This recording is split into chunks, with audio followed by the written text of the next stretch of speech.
Hola chicos, buenos días. Bueno, hoy vamos a hablar de un tema que me pregunta mucha gente siempre y es la diabetes, ¿no? ¿Puedo algún día tener diabetes? ¿Qué es lo que pasa? ¿Cómo puedo evitarlo? ¿Realmente puedo tener diabetes si como mucho azúcar y si tengo malos hábitos y tal, ¿no? Un vídeo muy interesante, aguantar un poquito hasta el final, ¿vale? La diabetes es una enfermedad que actualmente es muy prevalente, siempre, mucha gente tiene alguien en casa que tiene diabetes, ¿no? Y entonces vamos a descubrir un poquito cómo es. Os agradecería a los que me escucháis que si vais al canal de YouTube, compartir el vídeo, ¿vale? O poner comentarios porque es una de las enfermedades que queremos, pues, divulgación y que la gente conozca qué es lo que pasa, ¿no? Bueno, para saber un poco qué es la diabetes, vamos a empezar por explicar, ¿no?, las cuestiones más básicas, ¿no? Tenemos a una persona, que esta persona se alimenta, ¿no?, de muchos nutrientes, pero vamos a hablar especialmente de un nutriente que es el hidrato de carbono, que ya lo habéis escuchado, que hemos hablado muchas veces. Bueno, el hidrato de carbono, para hacer un pequeño resumen, los podemos encontrar en los cereales, ¿vale? Que aquí sería el arroz, la pasta, la quinoa, la espelta. Luego tenemos las legumbres, que encontramos la lenteja, el garbanzo, el guisante. Tenemos los tubérculos, ¿no?, que sería la patata, el boniato. Luego tenemos la yuca, la tapioca, por ejemplo. Tenemos también todo lo que son verduras y hortalizas, ¿vale? Tenemos las frutas, que son ricas en fructosa, ¿vale? Los lácteos, que es rico en lactosa, que también es un hidrato de carbono. Y luego tenemos, por ejemplo, también todo lo que es industrializado, ¿no? Y aquí ya entran los simples, que llamamos, o todos esos hidratos de carbono, pues más azucarados, ¿no? Como el azúcar de mesa o todo lo que se utiliza para la industria, el alcohol, que tiene bastante azúcar también, y así, vale. Bueno, cuando una persona toma hidratos de carbono, este hidrato de carbono pasa a eso que hemos hablado en otro vídeo, ¿no?, que es el intestino. Tenemos el intestino delgado y luego tenemos el intestino grueso. Ese hidrato de carbono llega al intestino y el intestino pues lo absorbe y una vez absorbido, ese hidrato de carbono pues pasa a la sangre. Y esas moléculas de glucosa, recordemos que ese hidrato de carbono puede ser moléculas sueltas de glucosa o cadenas largas de glucosa, ¿no? Esa glucosa llega a la sangre y es cuando decimos me sube o me baja el azúcar, ¿no?, digamos. Porque ese hidrato de carbono al final son moléculas de glucosa, de azúcar, entonces llega a la sangre y aumentan estas moléculas. Vale, una vez estas moléculas llegan a la sangre, bueno, sucede al lado del intestino delgado, ¿no? Tenemos, si esto es una parte, esta primera partecita del intestino delgado que está enganchada al estómago, tenemos un órgano muy importante que llamamos páncreas, ¿no? Es un órgano más o menos así, y este es el páncreas. Está justo pegadito al intestino, porque esto también tiene una conexión con el intestino.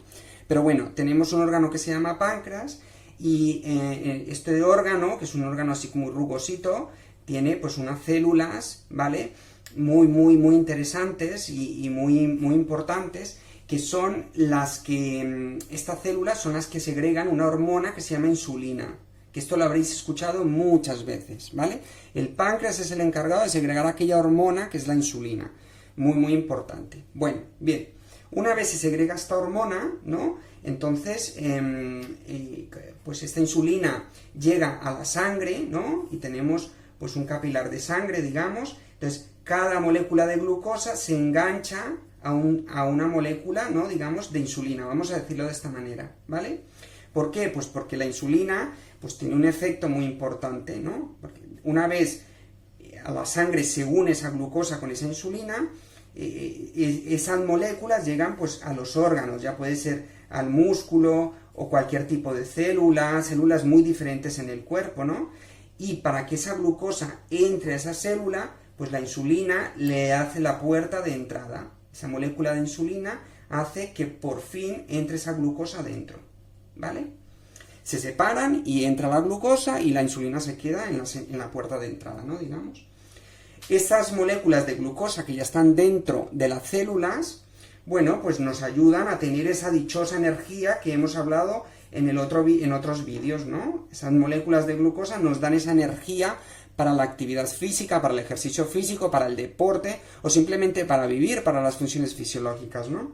Entonces, esa energía poquito a poco la vamos gastando y cuando la vamos gastando volvemos a comer. Entonces, es un ciclo muy importante. Comemos hidrato de carbono, va al intestino, el intestino lo absorbe. Una vez está en la sangre, se segrega una hormona que se llama insulina por un órgano que se llama páncreas, y esta insulina se une a la glucosa en la sangre y logra que entre en las células. Las células la utilizan en forma de energía y una vez la hemos gastado volvemos a comer y volvemos a rellenar. Y así es un ciclo continuo. Bien, vale, ¿dónde aparecen los errores y dónde puede llegar a aparecer las enfermedades? Bueno, hay pacientes que por una enfermedad autoinmune, ¿vale? Eso quiere decir que el sistema inmunitario no funciona del todo correctamente. Bueno, al final es algo que no domina la persona o es algo innato, vamos a decirlo así, que es del propio organismo. Pues bueno, esas células del páncreas que segregan la insulina son destruidas, no funcionan, llega un momento en que no funcionan y esa parte se muere, ¿no? Del metabolismo, como aquel que dice. Entonces aparece una enfermedad que se llama diabetes. Diabetes tipo 1. Y esto es muy importante, porque es una diabetes muy diferente. Es aquella que suele aparecer en los niños o en los más adolescentes, pero también puede aparecer en cualquier edad, ¿no? Pero prioritariamente es en los niños. Esta diabetes es una enfermedad autoinmune y no tiene nada que ver, en principio y hasta ahora, con la alimentación. Ya veremos más adelante, pero por ahora la manera como tú te alimentas no afecta a tu desarrollar esto, digamos.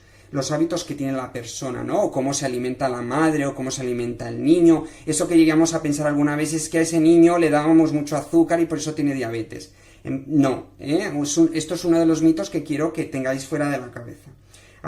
¿Por qué? Entonces, no tenemos insulina, y al no tener insulina, la glucosa se queda igual porque no se une a la insulina y no puede entrar a las células. Entonces, aparece el tratamiento básico, que es una inyección, ¿no? Digamos, que inyectamos la insulina externamente, y por eso los pacientes que tienen diabetes pues han de inyectarse esa insulina que no producen, ¿vale? Y entonces esa insulina llega a la sangre, se une y vuelve, y entonces puede continuar el circuito otra vez, ¿vale? Pero hay otros pacientes que esto funciona igual, ¿vale? Muy atentos ahora, ¿eh? Funciona igual, se absorbe, mi páncreas segrega insulina porque está funcionando, esa insulina va a la sangre y la engancha, pero cuando va a entrar a las células dicen, no, aquí no entras. Evita que haya esta unión, digamos, ¿no? Esto es muy simplificado y el metabolismo es diferente, ¿no? Pero lo que quiero que entendáis es que la célula dice, no, aquí no entras. Y aparece otra enfermedad que se llama diabetes tipo 2. ¿Vale? O también lo habéis escuchado algunas veces, que se llama resistencia a la insulina. ¿Vale? ¿Qué significa eso? Porque las células se resisten a la insulina, no la aceptan. Entonces, con que no la aceptan, en sangre se queda esto enganchado con la insulina y no entra. Entonces, el azúcar está alto. Aquí está alto porque no entra y aquí está alto porque no hay insulina. Son dos cosas diferentes. Son enfermedades totalmente diferentes. Lo que pasa es que son diabetes porque al final lo que conlleva es que el azúcar está alto, ¿vale? Pero bueno. Bien, entonces, esta enfermedad es la que se ha relacionado con los hábitos alimentarios. Suele aparecer en edad avanzada, ¿vale? Sobre todo el sobrepeso, la obesidad, los malos hábitos, la alta ingesta de azúcares.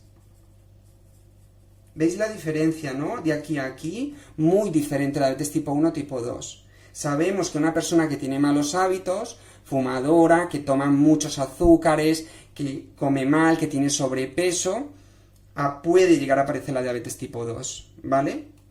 Sobre todo por el sobrepeso y la obesidad. Y sabemos que un paciente que tiene diabetes tipo 2 puede mejorar su enfermedad si baja de peso. El tratamiento importante es la bajada de peso, ¿vale? Y mejorar los hábitos alimentarios. Así que si tenemos en casa a alguien con una enfermedad, una diabetes tipo 2, importante a buscar ayuda en un nutricionista, importante alimentación aquí. La alimentación la nutrición es básica.